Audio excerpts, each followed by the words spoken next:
It's been pretty quiet on this channel recently. Let's have a chat about the reasons why and what you can expect to see from me in 2025.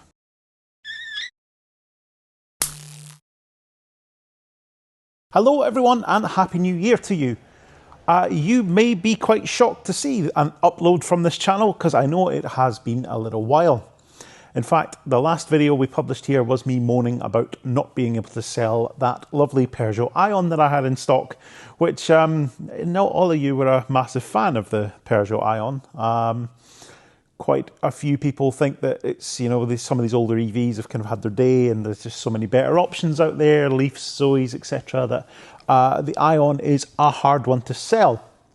And you're not wrong, although it did actually end up selling for the full asking price shortly after publishing the video. Don't know if it was someone that had seen the video and took pity on it, or just someone that had seen the advert and thought it was a nice thing to have. So they've had that for a few months now, very happy with it. Everything's good there. I won't be rushing to stock any Peugeot Ions in the future, I don't think. I'd take one in part exchange, but I won't be going out of my way to buy any because it was quite a hard one to sell. And some of you made some very good points about the appeal and how many people out there might be looking to buy them versus something like a Leaf or a Zoe for similar money, much more practical, etc.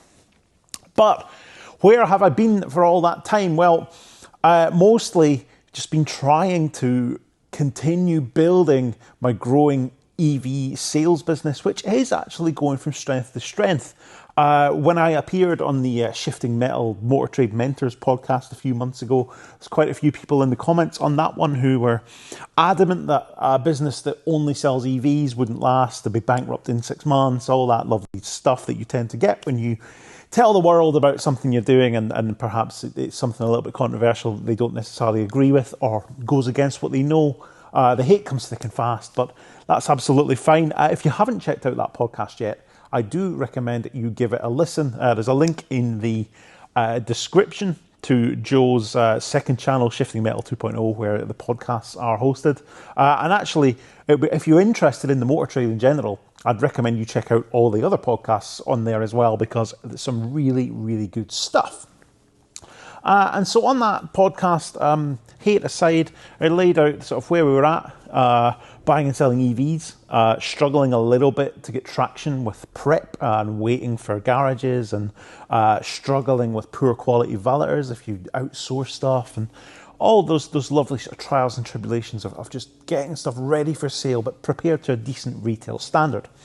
Remember, I don't know if I made this clear when I was talking before about what I wanted to achieve with buying and selling EVs, but we're not talking about the quick flips here. I'm not one of the guys you see on TikTok that just buys something from a private seller, chucks a bucket of water over it, and marks it up and sells it on. We're not doing that. What we're doing is proper retail preparation, sorting out any mechanical issues that are needed, sorting out the odd cosmetic bits and pieces, producing a battery certificate, which we've talked before about, so that we can stand behind the battery and say, look, this is its current state of health, this is what you're buying, and you can have confidence in a second-hand EV because you know what state it's in.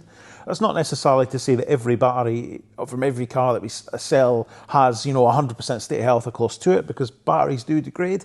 But I think knowing exactly what you're buying and understanding what that means in terms of the real-world range is really, really important, and that's something I put a lot of emphasis on.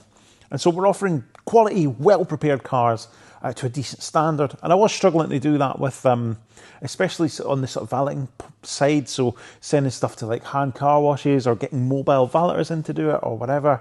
It was just always falling a little bit short and seemingly costing a little bit of money to get substandard results, things that I wasn't quite happy with. So I took Joe's advice. I've hired a young lad who works for me on either a Saturday or Sunday morning. Does some valeting, so my tiny little business now has one employee, which was much more of a pain than I'd envisaged. Employer's liability insurance, health and safety, all that lovely stuff that obviously you need to do when you want to employ someone, and if you want to be legitimate, have someone actually on your books, PAYE, all that lovely stuff. It's a long process, but we're there, all the boxes are ticked, and we're running, legally, which is awesome. That's where we want to be, and I am, meaning I can get better results. I think cost-wise, it's probably not hugely cheaper than outsourcing, but what I'm getting is better quality work. And if the work isn't better quality, then you can do it again and we can get to where we need to be. And the time saved in not having to run around taking cars places or wait in for someone to come and do a mobile valeting appointment and all that stuff, it is pretty big. So really, really happy with how that's going. And we'll maybe talk about some of the cars that I've got in stock in a little bit. We've sold quite a few like Leafs and Zoes and stuff like that, and that really seems to be the sweet spot in terms of what people want to buy. So your 24 kilowatt hour Leafs, really, really popular because you can offer them for sort of sub $6,000, low mileage, healthy battery, and actually what you get for that kind of money is a really, really decent car. It's decent size, big boot, all that stuff that the Leaf offers, and yet actually, you know, drives really well, pretty comfortable, and really is a sort of proper full-size family car, or, you know, like Astra-size hatchback for not that much money. And as long as you get them on with a healthy battery, range-wise, you know, if it's a second car or you don't go very far, absolutely perfect. Zoes seem to sell quite well. I have got a couple of Zoe-related headaches that we'll maybe talk about in other videos. But on the whole, they're strong sellers. First car buyers, stuff like that, love the Zoe because it's a sort of smaller hatchback. It's more like sort of Corsa Clio sized, and therefore they remain really, really popular. The 40 kilowatt hour Zoe in particular, I can't get enough of them. They literally are in stock for a few days and they're gone again. The record is literally selling one within a couple of hours of listing it for sale on Auto Trader, and it's gone. You can't get enough of them. Can't actually buy them at the right money. So I think a lot of other people are cottoning on to the fact that the Zoe 40 is really, really good value for money. And so there's some of the prices at the auctions for them a little bit strong. 22 kilowatt hour Zoes, again, there is demand for. They do sell, just nowhere near as quickly as the 40s. And I actually had the odd high mileage ZE50 come through my hands as well. I had this one with 90,000 miles on the clock. And actually sold that one to someone who they came to look at 22 kilowatt hour Zoe, which was advertised for like 5-6, I think it was. They loved it, but they were a little bit concerned about the range. Their main car was a Zoe ZE50. And so when they saw that for an extra couple of grand, they could get into a car that was identical to the one that they already had and they knew about and were really comfortable with, just with 90,000 miles on the clock. But still with, you know, high state of health. I think it was 92% state of health. It was doing really, really well. They were really, really happy with that. So we upsold them into that and off they went. And I would buy sort of high mileage Zoe ZE50s all day long, as long as, you know, the motor bearings aren't going in them. And then that's obviously the one big thing you need to look for, any noise from the motor. But apart from that, they're dependable things. People want to buy them. So that is all good. I've got 121,000 mile BMW i3S in stock at the moment, which maybe wasn't the best idea, but mostly because it was ex-lease, as in someone's company car, and they clearly hadn't really looked after it very well. Probably should have been a little bit more conscious of the sort of overall condition when I bought that one. I think that one might stay around a little bit, actually. I'll maybe bring you a video on a 121,000 mile BMW i3. In fairness, it drives absolutely spot on. The battery health is really, really good. That one might stick around on fleet for a little bit. As for what is happening with this channel, well, I am very, very conscious that I do not currently publish enough. I want to bring back the news stuff, the sort of weekly EV news, and then we'll aim for weekly. It might be monthly, but that I think was really, really good for people to sort of keeping abreast of what's going on with sort of EVs, EV sales, charging installations, all that stuff. I really enjoy doing that. I think most of you that subscribe to this channel really enjoy watching it, so I think it'll be well worth bringing that back. I'll make a very conscious effort to do that, so do keep an eye out for news videos reappearing very, very soon. I have temporarily removed the channel membership option from the channel. I got a couple of emails from a couple of you who were very, very kindly signed up to be channel members, wondering why that was. And the answer is, I'm not publishing often enough just for everyone, never mind members as well. Didn't feel right to continue at this time offering a membership option. I know that some of you that contacted me and said, you know, we're not actually that bothered. We have the membership just to support the channel and support you and all that stuff. It didn't feel right not being able to sort of meet the obligations of the membership offering, so I have removed that for now. It may well return, but we need to get things back on course. So we'll start with the news videos, and I will start bringing you some stuff about interesting or broken, maybe, cars that I've got in stock. So we've got a Zoe in at the moment that's just a little bit challenging, and we'll have a quick look at that Zoe shortly. But the sort of in-depth looking at what might or might not be wrong with it, we can do in another video, and maybe some other sort of fleet update stuff. But yeah, let's take a quick walk around, and I'll show you what's here and what isn't. For those of you that are wondering where I am, by the way, if you've been watching the channel for a long time, when I very first started out buying sort of a cheap car every month, and I had an industrial unit when I was working on those cars, and that is where we still are. Obviously very much trying to repurpose it, turn it properly into somewhere to trade from. So what we're sitting in at the moment is a very crudely laid out sort of sales office area with possibly the worst office dividers that I've ever seen. I'll spin round and I'll show you those in a second. They're much worse than the picture on the eBay listing suggested. And then we have a sort of area where I can do sort of light mechanical work, prep, and sort of valeting as well. It has been used as sort of storage and household storage and a bit of a dumping ground for a few years now, and I'm working through making that better. It's a mess right now, but we're going to get there. It's really difficult sorting all this out whilst also trading from here and actually having to deal with customers and sell cars. Ultimately, that's why we're here. And so I'm doing bit by bit to try and make that better. Creating this sort of office area, as awful as it currently looks, it really isn't very nice at all, but it's better than having to stand outside in the rain doing paperwork. Almost directly leads to more sales, right? Because people are comfortable, they're not, why we stood outside in the rain. You come in, sit down, do the paperwork, make your cup of coffee, and that at a minimum means you feel a bit more like you're actually buying from an actual dealer rather than just someone that's sort of having a go at it. Now, whilst that may be closer to the truth, we can at least try and put on the sort of front that we know what we're doing here, and that's what we're aiming for.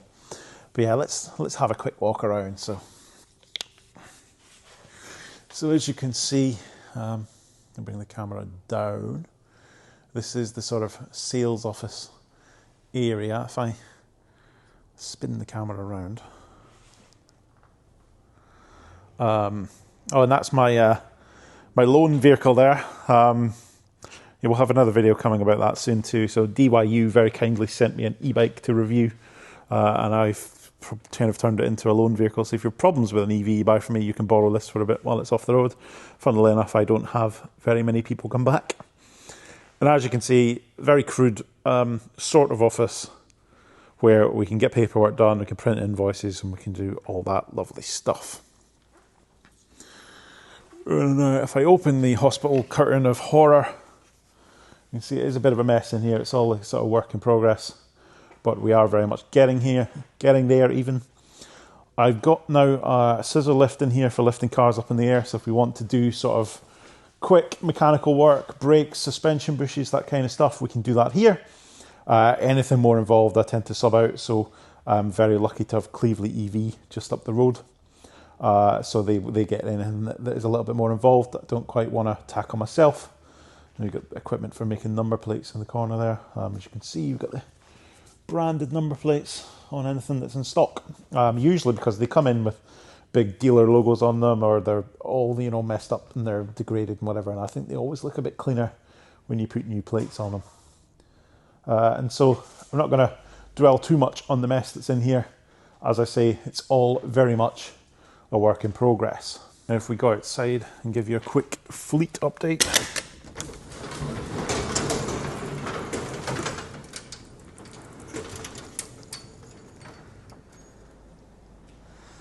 So the high mileage ENV 200 is still here. Still going, although it has had battery repair recently, which isn't ideal. We'll maybe talk about that in a future video. So it had to have a couple of modules replaced, and I guess probably quite predictable. high mileage, lots of rapid charging, as we talked about before. I think we've been rapid charged nearly 6,000 times, and that had taken its toll on the actual performance of the battery. So we had a previous video where we talked about that the state of health was good, but that wasn't the whole story. We can talk about that in more detail in a future video. I got a lovely Leaf here, a nice low mileage blue Leaf. It's 27,000 miles on this one. Leaf 24 kilowatt hour. Sort of bread and butter stuff for me, really. This is the kind of stuff that sells all day long. And this is the high mileage BMW i3S. Again, we'll have another video about. I've got an ozone generator in there at the moment, trying to make it smell a little bit better, because the previous company car driver didn't care too much about smoking in it, I don't think, which is lovely.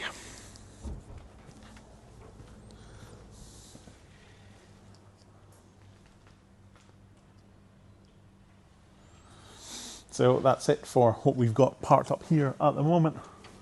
I've got another